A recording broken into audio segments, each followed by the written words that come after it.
All right, guys, this is another new jig head from Primal that's aimed at the forward-facing sonar world.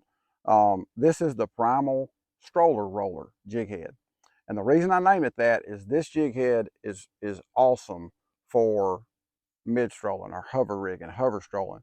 You know, the technique where you're casting a bait to suspended fish and you're retrieving that bait through those fish. This is the perfect jig head for that. And what makes this jig head so special, you can see, is the vast majority of this jig head's weight is on the shank of the hook. It basically has no head. So when I rig this bait, this is a drift fry we're going to put it in. When I rig this drift fry on this head, and you can see how well it just snaps up on there.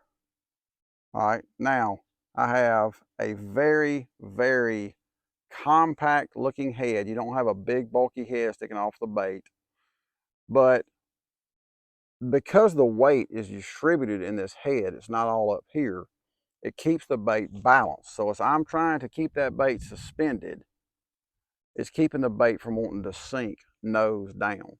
It's keeping that bait balanced, more level, more natural presentation, and it also seems to really help with the rolling action, which everybody seems to be, you know, just like me. It seems like the more you can get your bait to roll, the more color flash you get off your bait, the more bites you get. But this is the Primal stroller roller head.